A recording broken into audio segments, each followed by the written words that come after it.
Just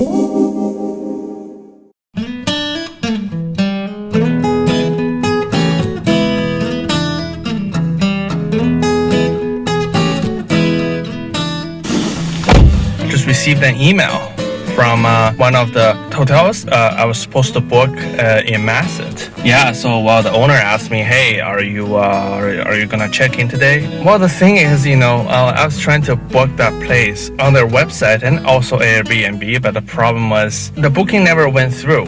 And I received no email, no nothing, and somehow my information went through, and she was waiting for me. Then I explained everything, then, unfortunately, I can't make it. Yeah, so far, either there's no confirmation or somehow people are just expecting me without me even knowing. Yeah, folks, welcome to Haida Gwaii. Yeah, so right now I'm heading to a taa'w hill, so that's a landmark that's not far from Masset, and it's very close to the northern tip of Graham Island and also the Haida Gwaii archipelago. What are we waiting for? Let's go! The road to taa'w hill is a gravel road through an impressive temperate rainforest. If you're renting a car like me, make sure you let the rental company know that you'll be taking the car to taa'w hill, as normally you are only allowed to drive on paved road only. Make sure you get the permission, so in case something happened to your rental car while driving there, you'll be fully covered.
Around taa'w hill is very significant to the Haida heritage. I'll explain more as we explore this area together.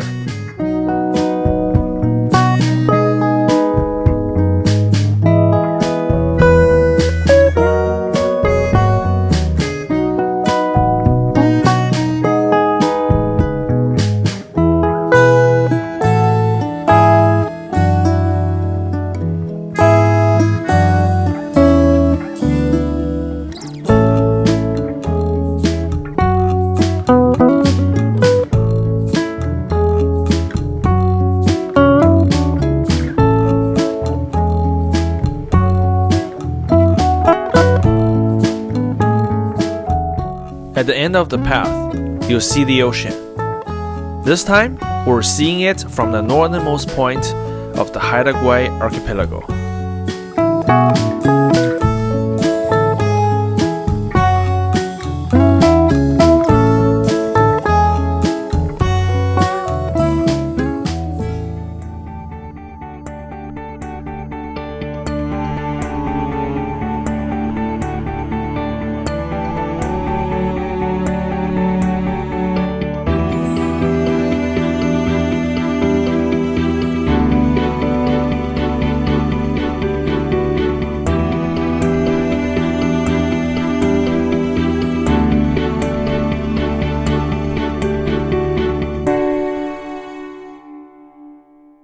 Okay, so I just arrived at the North Beach. So once again, we're in the Naikun National Park. And if you remember yesterday, we visited, the shipwreck. So that's the eastern shoreline of the Naikun National Park. And today, so we're on the northern stretch of the park.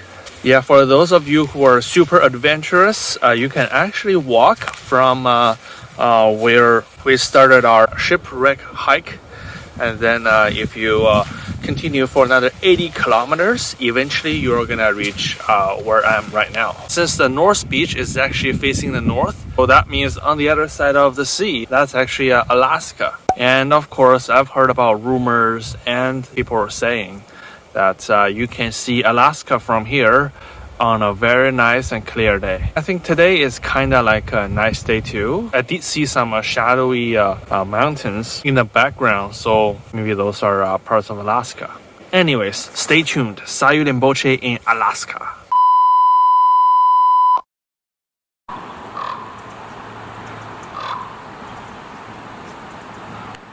You might not see Alaska for certain, but you'll certainly see a strange hill out of nowhere on a seemingly flat land. This is Taa'w Hill, a rock formation created as a result of volcanic activities some millions of years ago. Being the lone hill in the flat part of Haida Gwaii, it has its own story given by the Haida people. Once upon a time, taa'w, or taa'w in local language, was once a lonely, miserable individual who stole things from the village and even ate children. Sounds like someone we know from a certain Christmas story. Anyways, this time taa'w wants to marry the daughter of the local village chief. And of course, a man named Hopi came out and volunteered to stop taa'w. After an epic battle, taa'w lost. He jumped off the cliff and his remain becomes the Taa'w Hill. For a complete story, you can also read this actual comic-style storyboard at the entrance to Taa'w Hill. Yeah, in Haida culture, humans and nature were as one. So some of the folklores believe that humans came from animals, and humans can become animals, and animals can become human too. So humans are just a form of a being on Earth. Yeah, that explains in a lot of Haida arts why you see fish in human form, and even a lot of Haida clans, they believe that they're descendants of mighty creatures like ravens and many animals you can find living in Haida Gwaii. Now we're gonna pay a visit to taa'w.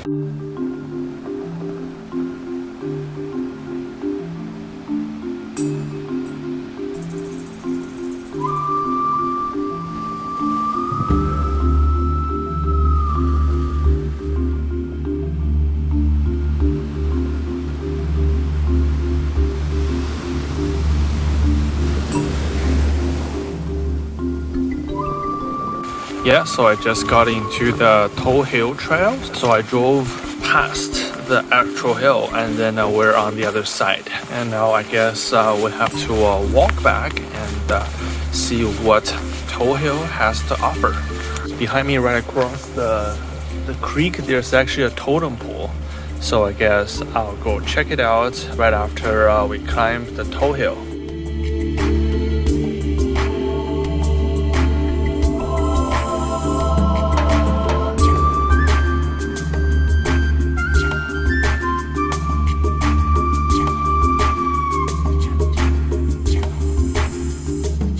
Remember what we saw when we visited the section of the Naikung Provincial Park near the Pasuita shipwreck? Temperate rainforest. Here in the Taa'w Hill section of the park, we see the same thing.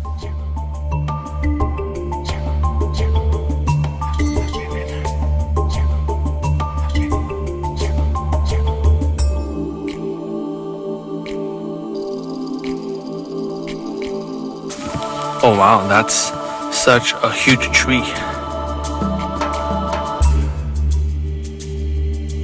Being the lone hill on a flatland, the trails at Taa'w Hill, it's gonna be all the way up.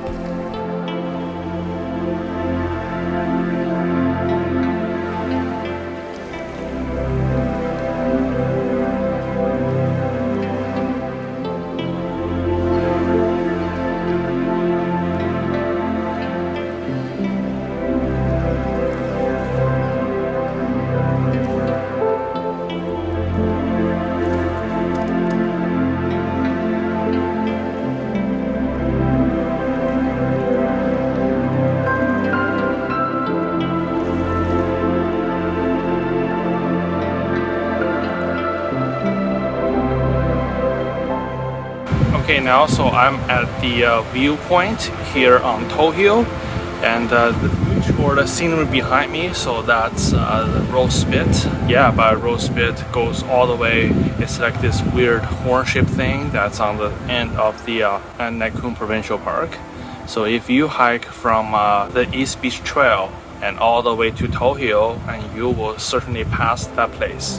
And that place is where, you know, two waves crushed together and created like a sand spit. Yeah, it is a sand spit. It's like, wow, the sand spit airport. But this one just looks more dramatic from the map and from the satellite images. And also, Rose Spit plays a big part in the creation theory of the Haida mythology. The legend goes like this. One day a lonely raven landed on the beach of Rose Spit. It found a clamshell there. Upon opening the shell with its beak, the raven found creatures in it. Then the raven convinced these creatures to come out of the shell and live in the outside world. These creatures came out, and they became the ancestors of the Haida people.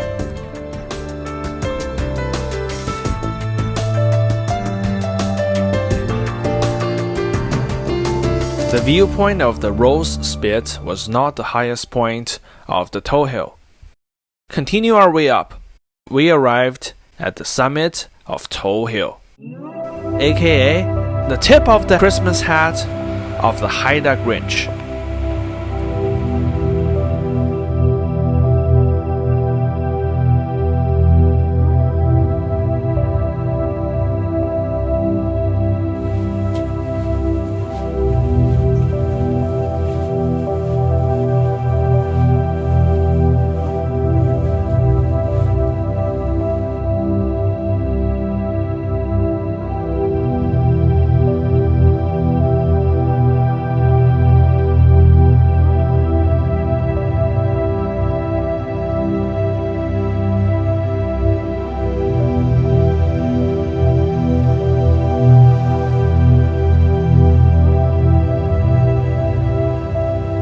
Right now I'm at the top of the Taa'w Hill, the beach in the background, so that's the North Beach where we just at. Yeah, I was hoping to catch a closer look of Alaska, but looks like I still couldn't see anything. So I guess there's no other way to say this. Stay tuned. Sayu Rinpoche in Alaska. Despite the fact that we couldn't see Alaska from the summit of the Taa'w Hill, the views of the surrounding area of Masset was nonetheless breathtaking. It was miles of pristine nature you just don't see every day.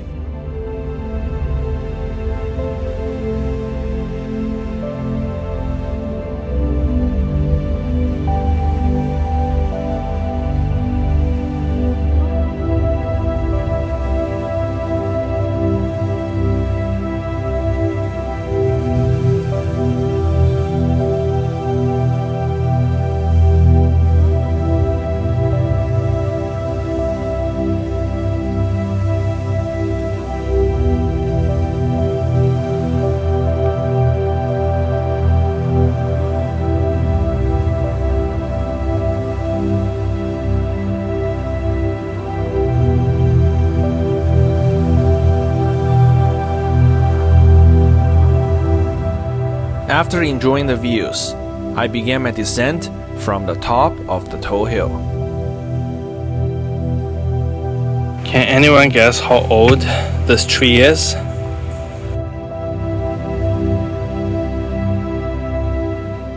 At the bottom of the hill, I noticed another trail that led to the beach. Except, well, it wasn't really a beach. It was a blowhole where you could see water surging out from below during the high tide. I was there during the low tide, so there was nothing. Other than that, you also see the other volcanic formation, the Taa'w Hill itself.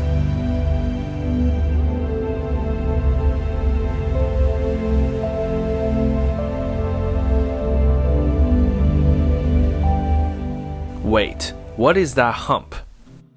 According to the sign nearby, it's taa'w's older brother. I've Otherwise, I think that pretty much concludes our visit to Taa'w Hill. Now I'm just gonna head back to the car.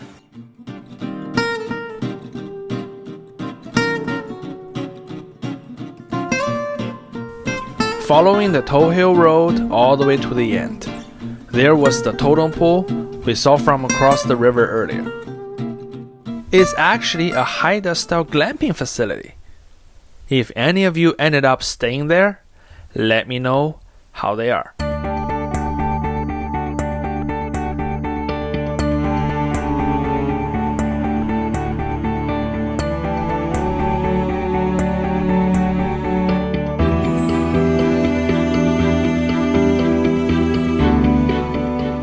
On the way back to Masset, I passed by the Delcatla Wildlife Sanctuary just outside of the two villages.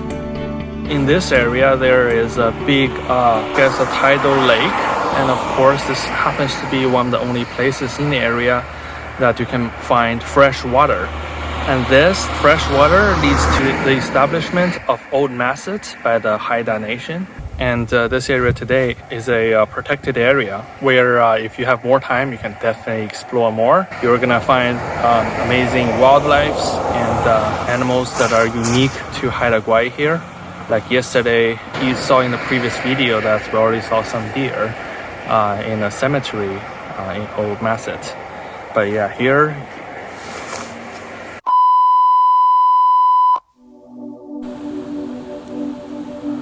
Instead of going straight back to Masset and Old Masset and call it a day, I found the back road behind the Delcatla Wildlife Sanctuary, and it led me to another cemetery of the two villages. In fact, this cemetery had beach access, and that's why it's called the Cemetery Beach. In Mexico, this would be one of those Playa de los Muertos.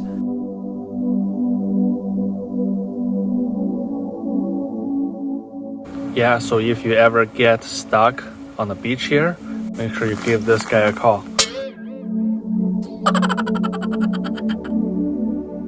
Like the majority of beaches I've been in Haida Gwaii so far, there were absolutely no people. Actually, this beach led all the way to the back of Masset's airport, where alternatively you could catch a plane from Vancouver if you don't want to fly to Sandspit, although the service is less frequent.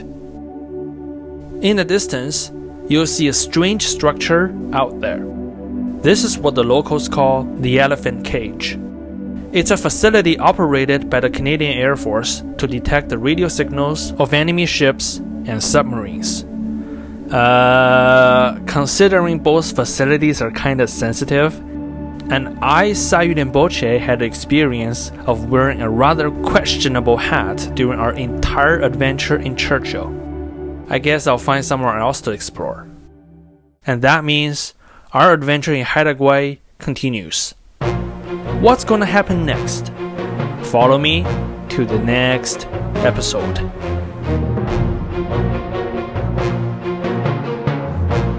But you don't chop down a tree to protest against others chopping down trees.